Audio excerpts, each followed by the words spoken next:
Good morning students. Last class में हम लोगों ने डिस्कस किया था कि बिजनेस क्या होता है। ठीक है, अकाउंट्स की टर्मिनोलॉजी हम सीख रहे हैं कि अकाउंट्स में इस्तेमाल होने वाले अलग अलग शब्दों का मतलब क्या है। तो सबसे पहला तो अपन ने सीखा था कि बिजनेस का मीनिंग क्या होता है। आज अपन तीन और बातें सीखेंगे कि गुड्स क्या होते हैं, कॉस्ट क्या होती है और परचेजेस का मतलब क्या होता है अकाउंट्स में।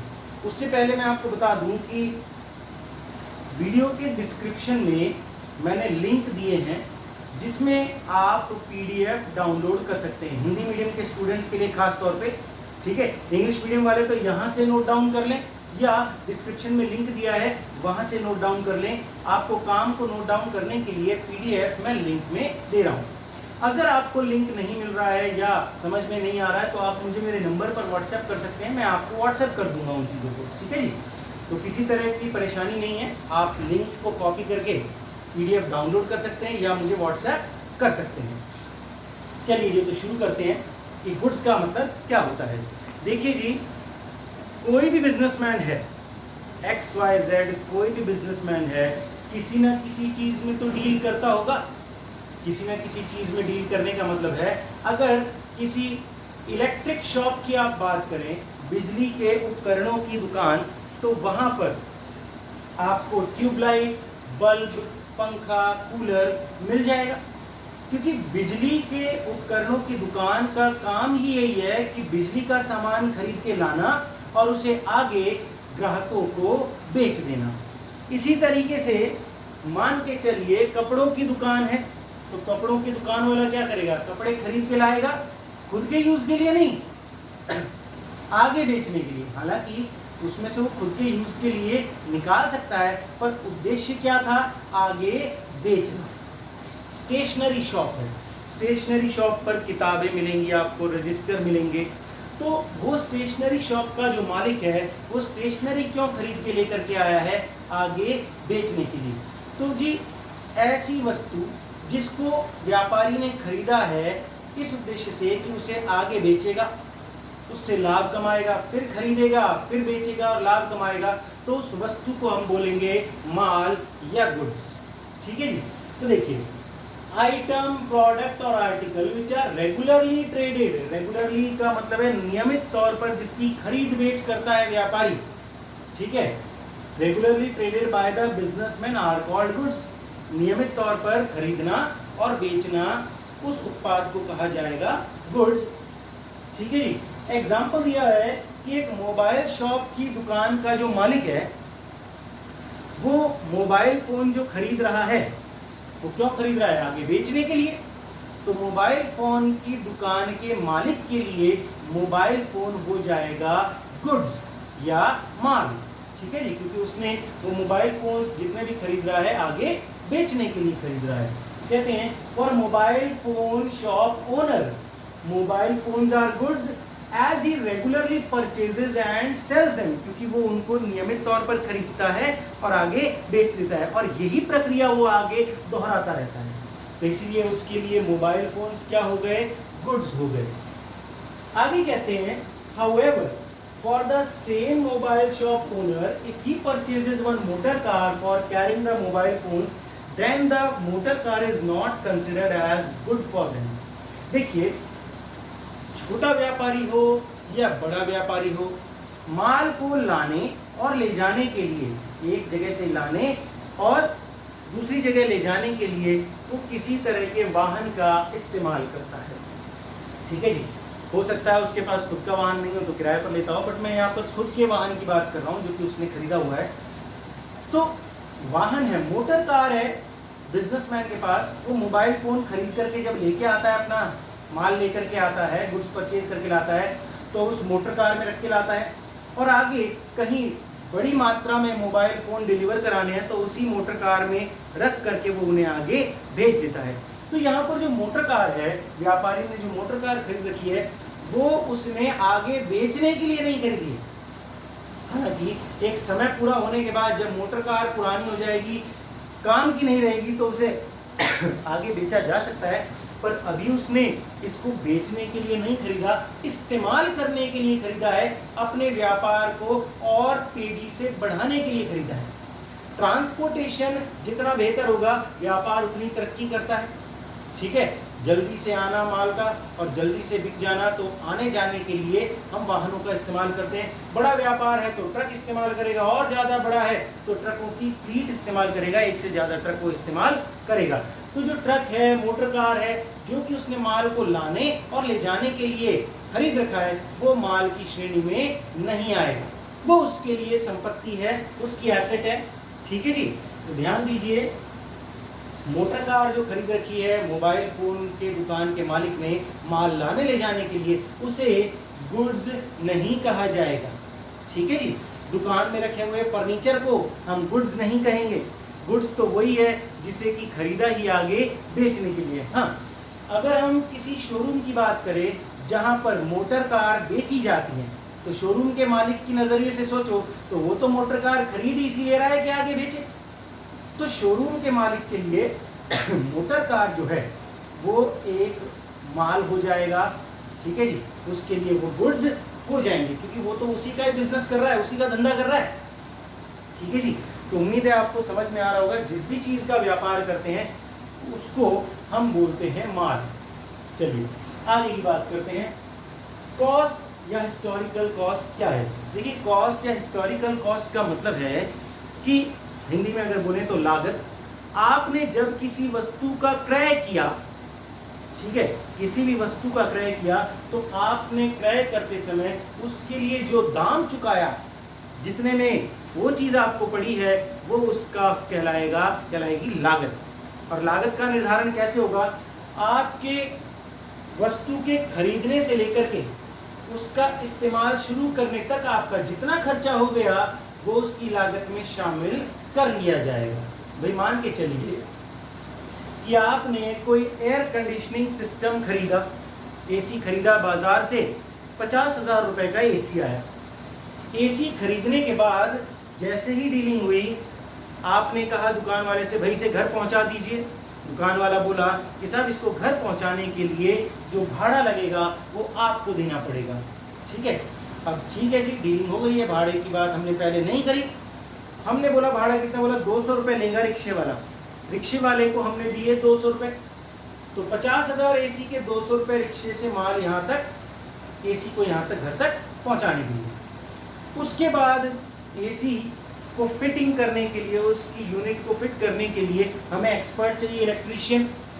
इलेक्ट्रीशियन से हमने बोला कि हमारा एसी फिट करना है, कितने पैसे लोगे? इलेक्ट्रीशियन ने बोला कि मैं 800 रुपये लूँगा। ठीक है जी, देना पड़ेगा। 800 रुपये आपने इलेक्ट्रीशियन को दे दिए। अब एयर कंडीशनिंग सिस्टम के लिए अलग से MCB बॉक्स लगता है जिसमें हम उसको प्लग करते हैं, पावर सॉकेट।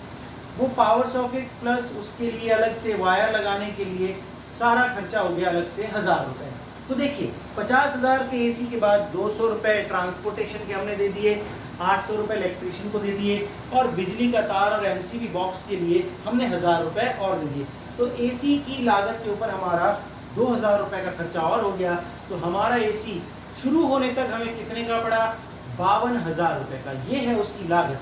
लागत का मतलब जो वस्तु को खरीदने के लिए हमने दाम चुकाया है, शुरू होने तक, जब तक वस्तु इस्तेमाल में आएगी तब तक हमने जो दाम उसके लिए चुका दिया वो उसकी लागत कही जाएगी।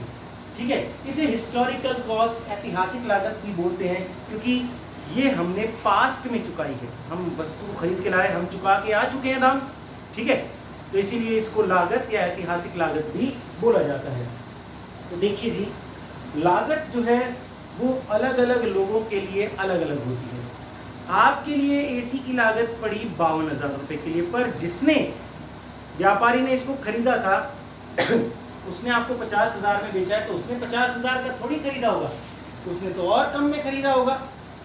ठीक है जी, तो लागत जो है अलग अलग व्यक्तियों के लिए अलग अलग होती है। अगर आप अपने पेरेंट्स से, अपने माता पिता से या दादा दादी से ये पूछें कि उनके इस ज़माने में गोल्ड का रेट क्या था, दाम क्या था, भाव क्या था, तो वो अपने हिसाब से जो भी उनके ज़माने में दाम हुआ करता था वो बताएंगे। मैं अगर बताऊं कि मुझे जितना याद है, मैंने गोल्ड का रेट 4,000 रुपये प्रति 10 ग्राम, जिसे कहते हैं 4,000 रुपये तोला, सुना हुआ है। आज के समय में दाम है करीब 40,000। ठीक है, औसतन बता रहा हूँ 40,000 के आसपास प्रति 10 ग्राम का दाम है। तो अगर आपके दादाजी ने 10 तोला सोना मतलब 100 ग्राम सोना पहले खरीद रखा था, उसकी आज का जो बाजार मूल्य है वो तो है 4 लाख रुपए, क्योंकि 40,000 रुपए प्रति तोले के हिसाब से 10 तोला सोना हो गया 4 लाख रुपए का। पर आपके दादाजी से पूछा गया तो उन्होंने बताया कि उन्होंने उस सोने को 2,000 रुपए प्रति तोले के भाव से खरीदा था। तो उनके लिए जो लागत थी वो हो गई 2,000 रुपए इंटू 10 तोला 20,000 रुपए। लागत कितनी थी उनके लिए? 20,000 रुपए। हाँ, आज वो सोना बिक सकता है 4 लाख रुपए में, पर जिसके ऊपर हम भरोसा कर सकते हैं, ट्रस्ट कर सकते हैं, वो है जो दाम हमने पास में चुका दिया। क्योंकि आज सोने का भाव 40,000 रुपए है, कल हो सकता है 41 हो जाए, कल 39 हो जाए, ऐसे चलता रहेगा, वेरी करता रहेगा। जब तक कि हम उसको बेच ना दें तब तक हमें ये नहीं पता चलेगा कि वास्तविकता में वो आज कितने में बिक सकता है। तो जो ट्रस्टेबल है, जिसके ऊपर अपन विश्वास करते हैं दाम पर, वो दाम है जो हमने पास्ट में चुकाया है। तो लागत वो है जो हम वस्तु को खरीदने के लिए चुका करके आ चुके हैं, या हमने जो पहले उसको खरीदने के लिए चुकाई है। ठीक है जी, तो वस्तु की लागत वो होती है। आज उसका भाव क्या चल रहा है वो अलग मुद्दा है, बढ़ता है घटता है वो एक अलग बात है, पर जो हम दाम उसके लिए चुका करके आ चुके हैं वही उसकी लागत कहलाएगी। देखिए, कहते हैं it represents the amount actually spent. आपने वास्तविकता में दाम कितना खर्च किया वस्तु को क्रय करने के लिए। अमाउंट एक्चुअली स्पेंट, आपने जितना दाम खर्च किया वस्तु खरीदने के लिए वही आपकी लागत हो गई। और द लायबिलिटी एक्चुअली इनकर्ड, हो सकता है कि आपने वस्तु को नगद ना खरीद करके उधार खरीदा हो, तो आपका दायित्व उत्पन्न हो गया। दायित्व उत्पन्न हो गया, जिससे आपने माल खरीदा है उसके प्रति आपका दायित्व बनेगा कि आपको उसको भविष्य में पैसे चुकाने हैं। ऐसा थोड़ी कि उधार माल खरीदा है तो ये फ्री ऑफ कॉस्ट हो गया, उधार को भी आपको फ्यूचर में चुकाना होता है। तो जी, या तो आपने नगद चुका करके उसे खरीदा है या उधार उत्पन्न किया है। जितना भी दाम आपको आप चुका करके आए हैं या भविष्य में चुकाना है वो आपके लिए लागत कहलाएगी। उम्मीद है बात समझ में आ रही होगी। कहते हैं एग्जांपल लीजिए, assume that a land is purchase for ₹100 lakh. एक जमीन का टुकड़ा 100 लाख रुपए में खरीदा गया और उसका आज का जो मार्केट प्राइस है, मार्केट वैल्यू है, वो है 150 लाख, 150 लाख। 1 करोड़ में खरीदा, आज का भाव 1.5 करोड़ रुपए है। तो ऐसे में जो उसकी लागत होगी वो कही जाएगी 1 करोड़ रुपए या 100 लाख रुपए, क्योंकि ये हम दाम उसके लिए चुका करके आए हैं। आगे की बात करते हैं परचेजेस। ठीक है जी, परचेजेस या हिंदी में बोलें तो क्रय क्या होता है। देखिए, क्रय या परचेज, वैसे तो ये जितनी बातें पढ़ा रहा हूं कहीं ना कहीं आपने सुनी है, पर अकाउंट्स में इनके लिए मीनिंग क्या है वो अपन डिस्कस कर रहे हैं। तो परचेज शब्द का इस्तेमाल हम किसी भी चीज को क्रय करने के लिए करते हैं, पर अकाउंट्स में हम परचेज शब्द का इस्तेमाल सिर्फ और सिर्फ माल के क्रय के लिए करेंगे और किसी चीज के क्रय के लिए नहीं करेंगे।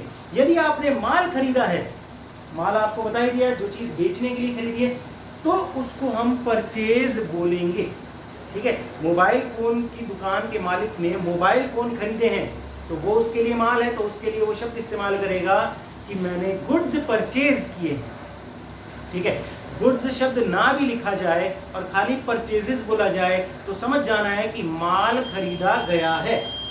ठीक है जी, तो परचेज शब्द का इस्तेमाल सिर्फ और सिर्फ माल के लिए किया जाएगा और किसी चीज के लिए नहीं किया जाएगा अकाउंट्स में। तो देखिए, फ्रॉम बायर्स एंगल, खरीदार के दृष्टिकोण से सोचिए। खरीदार के दृष्टिकोण से सोचना है, it refers to buying of raw material finished goods by one person from another person for consideration. एक व्यक्ति द्वारा किसी दूसरे व्यक्ति से या एक संस्था द्वारा किसी दूसरी संस्था से, ठीक है जी, प्रतिफल के बदले में, प्रतिफल का मतलब होता है कुछ के बदले कुछ। मैं माल खरीदूंगा तो बदले में मुझे दाम चुकाना पड़ेगा, मैंने कुछ खरीदा तो कुछ मुझे भी चुकाना पड़ेगा ना। तो प्रतिफल का मतलब होता है कुछ के बदले कुछ। एक व्यक्ति या संस्था द्वारा दूसरे व्यक्ति या संस्था से प्रतिफल के बदले में, ठीक है जी, प्रतिफल के बदले में कच्चा माल खरीदा जा सकता है या तैयार माल भी खरीदा जा सकता है। ठीक है जी, उसको अपन क्रय बोलेंगे। अब देखिए, कच्चा माल कौन खरीदेगा? जो निर्माणी इकाई है।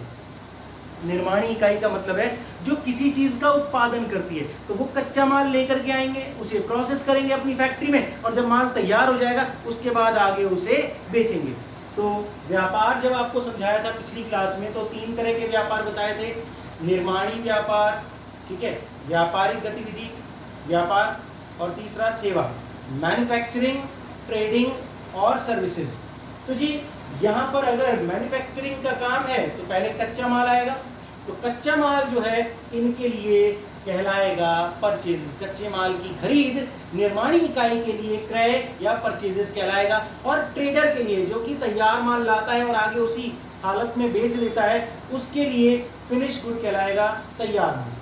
ठीक है, क्योंकि वो तो जैसा खरीदेगा वैसे का वैसा आगे बेच देगा। जैसे मोबाइल फोन का ट्रेडर है तो वो मोबाइल फोन जैसे खरीद के लेकर के आएगा वैसे का वैसा आगे बेच देगा, क्योंकि वो खुद निर्माण थोड़ी करेगा मोबाइल का।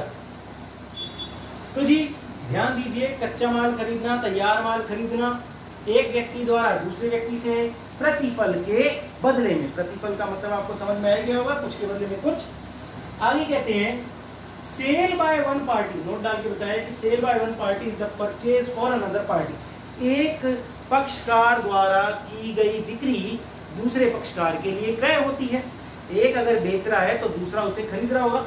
ठीक है जी, तो अलग अलग नजरिए से देखिए।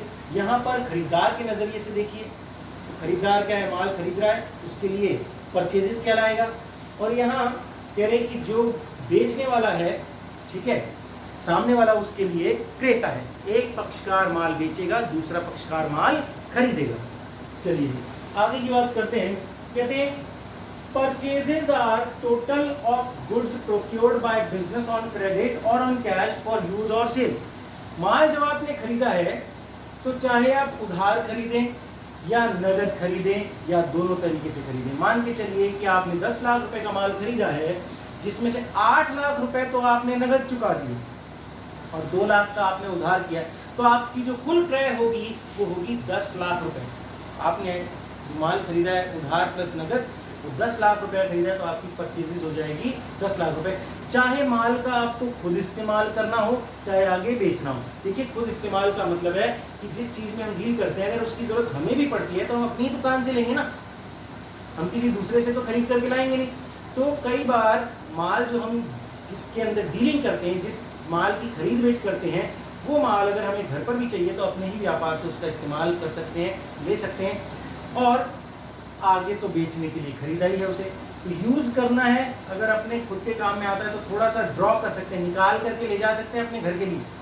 ठीक है, मैंने बताया कि अगर आपको मोबाइल फ़ोन खरीदना है और आपकी खुद की मोबाइल की दुकान है तो आप अपनी दुकान से लेंगे, पर जो माल आपकी दुकान में रखा हुआ है वो आपने बेचने के लिए खरीदा था, खुद के यूज़ के लिए नहीं। ठीक है जी, तो आप चाहे तो उसमें से इस्तेमाल कर भी सकते हैं। ठीक है, तो जी जो माल खरीदा उसका खुद यूज़ कर सकते हैं या आगे बेचना तो उसको है ही। आगे कहते हैं एक मैन्युफैक्चरिंग कंसर्न के लिए, एक निर्माणी इकाई के लिए रॉ मटेरियल जो है वो परचेज कहलाएगा। ठीक है, कच्चा माल खरीदा जाएगा, उसे प्रोसेस किया जाएगा और आगे तैयार माल में परिवर्तित करके उसे बेच दिया जाएगा। परंतु एक ट्रेडिंग ऑर्गेनाइजेशन के लिए, ठीक है, जो कि तैयार माल खरीदती है, उसके लिए तैयार माल उसके लिए परचेज हो जाएगा, जिसे वो उसी हालत में आगे सेल आउट कर देंगे। तो जी उम्मीद है आपको समझ में आ गया होगा। एक निर्माणी इकाई के लिए रॉ मटेरियल परचेज होता है और एक ट्रेडिंग ऑर्गेनाइजेशन के लिए जो फिनिश गुड है, जो कि तैयार माल है, वो उसकी परचेजेस होती है। तो जी उम्मीद है आपको ये तीनों बातें समझ में आ गई होंगी। कोई डाउट हो तो आप मुझे मैसेज कर सकते हैं, कॉल कर सकते हैं, और डिस्क्रिप्शन में लिंक जरूर ढूंढ लीजिएगा, क्योंकि नोट डाउन करने में वो आपकी मदद करेगा। ठीक है, पहले वीडियो को आराम से देखिए, समझिए, उसके बाद डिस्क्रिप्शन में लिंक दिया हुआ है, वहाँ से हिंदी मीडियम वाले हिंदी का नोट डाउन कर लें और इंग्लिश मीडियम वाले इंग्लिश का नोट डाउन कर लें। किसी भी तरह की परेशानी पर आप मुझे कॉल या मैसेज कर सकते हैं। ठीक है जी, तो आज की क्लास में इतना ही, बाकी की चर्चा अगली क्लास में।